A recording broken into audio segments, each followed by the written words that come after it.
ಇದಕ್ಕೆ ನಾಯಕ ಜನಾಂಗದ ಪರ್ಯಾಯ ಪದ ಅದು ಬಿಟ್ಟು ಹೋದಂಥ ಪದ ತಳವಾರ ಮತ್ತು ಪರಿವಾರ. ಇವು ಸಿನಿಮೆಸಾಪ್ ನಾಯಕ ಕಮ್ಯುನಿಟಿ ಅಂತೇಳಿ ಕ್ಯಾಬಿನೆಟ್ ರಿಕಮೆಂಡ್ ಆಗಿ ಅದು ಕುಲಶಾಸ್ತ್ರ ಅಧ್ಯಯನ ಆಗಿ ಕೇಂದ್ರಕ್ಕೆ ಹೋಗಿ 2020ರಲ್ಲಿ ಅದು ಆರ್ಡರ್ ಆಗಿ ಬಂದಿದೆ ಸರ್. ಬಟ್ ಒಂದೇನು ತಪ್ಪಾಯ್ತಂದ್ರೆ ಇಲ್ಲಿ 2023ಕ್ಕೆ ಚುನಾವಣೆ ನಿಮಿತ್ತವಾಗಿ ಬರ್ತಕ್ಕಂಥ ಬಸವರಾಜ ಬೊಮ್ಮಾಯಿ ಅವರು ಅದು ಮಿಸ್ಗೈಡ್ ಮಾಡ್ಕೊಂಡ್ರು. ತಳವಾರ ಅಂದಾಗ ಎಲ್ಲ ತಳವಾರ ಸರ್. ಈಗ ಕುರುಬ ಜನಾಂಗದಲ್ಲಿ ಕೂಡ ತಳವಾರಿದ್ದಾರೆ, ಮುಸ್ಲಿಂ ಜನಾಂಗದಲ್ಲಿ ಕೂಡ ತಳವಾರಿದ್ದಾರೆ. ತಳವಾರ ಅದು ವೃತ್ತಿ ಸೂಚಕ ಅದು ಈ ಭಾಗದಲ್ಲಿ.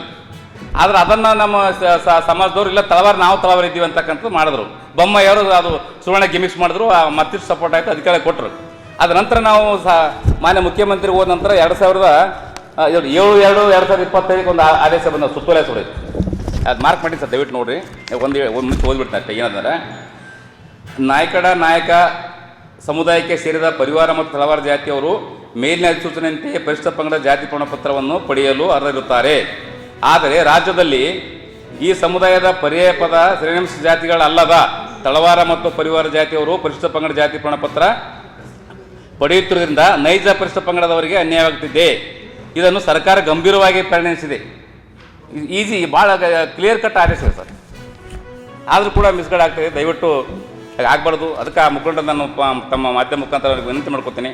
ತಾವು ಕೂಡ ಈಗಾಗಲೇ ಸರ್ಕಾರ ಕೂಡ ಒಪ್ಪಿಕೊಂಡಿದೆ ಸರ್, ಕೇಂದ್ರ ಸರ್ಕಾರ ರಿಕಮೆಂಡ್ ಮಾಡ್ತೀನಿ ಅಂತ ಆಗ ಮಾಡಲಿ, ಸರ್ಕಾರದಿಂದ ಆಗಿ ಬರಲಿ ಕೂಡ ನಾವು ಸ್ವಾಗತ ಮಾಡ್ಬೇಕಂತಕ್ಕಂಥ ಮಾತನ್ನು ಈ ಸಂದರ್ಭದಲ್ಲಿ ಹೇಳ್ತಾ, ಮತ್ತು ಇನ್ನೊಂದು ವಿನಂತಿ ಈ ವರ್ಷದಲ್ಲಿ ಆಚರಣೆ ಮಾಡಲಾಗ್ತಿರುವ ಸ್ವಾತಂತ್ರ್ಯೋತ್ಸವ ಆಗಿರ್ಬೋದು, ಗಣರಾಜ್ಯೋತ್ಸವ, ಕನ್ನಡ ರಾಜ್ಯೋತ್ಸವ ಹಾಗೂ ಸಮಸ್ತ ದೇಶಭಕ್ತರ ಜಯಂತ್ಯೋತ್ಸವ ಈ ಬಾರಿ ದಕ್ಷಿಣ ಭಾರತದ ಬೌದ್ಧ ಧರ್ಮದ ಪ್ರಚಾರದ ಪ್ರಮುಖ ಕೇಂದ್ರವಾಗಿದ್ದ ಆಗಿನ ಸಮಯದಲ್ಲಿ ಸಾಮ್ರಾಟ್ ಅಶೋಕ ಚಕ್ರವರ್ತಿ ನೆಲೆಸಿ ಹೋದಂಥ ನಾಡು ಚಂದ್ರಲಾ ಪರಮೇಶ್ವರಿ ದೇವಿಯ ದೇವಸ್ಥಾನ ಇರುವ ಸನ್ನತಿಯಲ್ಲಿ ಸಾಮ್ರಾಟ್ ಅಶೋಕ್ ಅವರ ಜಯಂತ್ಯೋತ್ಸವದೊಂದಿಗೆ ಈ ಎಲ್ಲ ಕಾರ್ಯಕ್ರಮಗಳನ್ನು ಆಚರಿಸಲಾಗ್ತಾ ಇದೆ.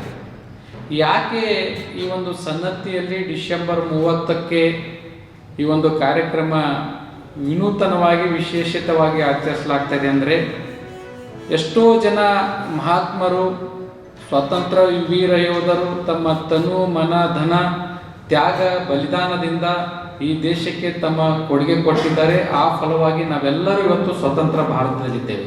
ಆದರೆ ದುರ್ದೈವ ಏನಪ್ಪ ಅಂದರೆ, ಕೆಲವು ಮಹಾನ್ ನಾಯಕರ ಮತ್ತು ವೀರ ಯೋಧರ ಬಗ್ಗೆ ನಮಗೆ ಪುಸ್ತಕದಲ್ಲಿ ಓದಲು ಸಿಗ್ತಾ ಇದೆ. ಆದರೆ ಇನ್ನು ಎಷ್ಟೋ ಜನರ ಬಗ್ಗೆ ನಮಗೆ ಮಾಹಿತಿನೇ ಇಲ್ಲ. ಅದು ಶಿಕ್ಷಣದ ಕೊರತೆ ಆಗಿರ್ಬೋದು, ಆದರೆ ಪಠ್ಯ ಪುಸ್ತಕಗಳಲ್ಲಿ ಅವರ ಅಧ್ಯಯನ ನಡೆಸಿರುವುದ ಕೊರತೆ ಆಗಿರ್ಬೋದು.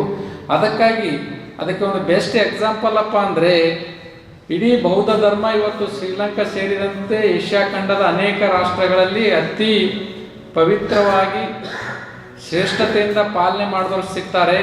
ಆದರೆ ಆ ಬೌದ್ಧ ಧರ್ಮಕ್ಕೆ ಕಳಿಂಗ ಯುದ್ಧ ಆದ ನಂತರ ಮನ ಪರಿವರ್ತನೆಗೊಂಡಂಥ ಸಾಮ್ರಾಟ್ ಅಶೋಕ ಚಕ್ರವರ್ತಿ ಅವರು ತಮ್ಮ ಮಗಳಾದ ಸಂಘಮಿತ್ರ ಅವರು ಕೂಡ್ಕೊಂಡು ಸನ್ನತಿಗೆ ಬಂದು ನೆಲೆಸಿ ಶಿಲಾಶಾಸನ ಮಾಡಿ ಇಲ್ಲಿಂದ ಶ್ರೀಲಂಕಾಕ್ಕೆ ಪ್ರಯಾಣ ಬೆಳೆಸಿದ್ರು ಬಂದವರು. ಅಂಥ ಬೌದ್ಧ ಧರ್ಮ ನಮ್ಮ ಡಾಕ್ಟರ್ BR ಅಂಬೇಡ್ಕರ್ ಅವರು ಕೂಡ ಸ್ವೀಕರಿಸಿದರು. ಆದರೆ ಈ ದಕ್ಷಿಣ ಭಾರತದಿಂದಲೇ ಈ ಬೌದ್ಧ ಧರ್ಮದ ಒಂದು ಪ್ರಚಾರದ ಕ್ರಾಂತಿ ಆಗಿನ ಕಾಲದಲ್ಲಿ ನಡೆದಿತ್ತು ಎಂಬುದೇ ನಮ್ಮಲ್ಲೇ ಎಷ್ಟೋ ಜನರಿಗೆ ಗೊತ್ತಿಲ್ಲ.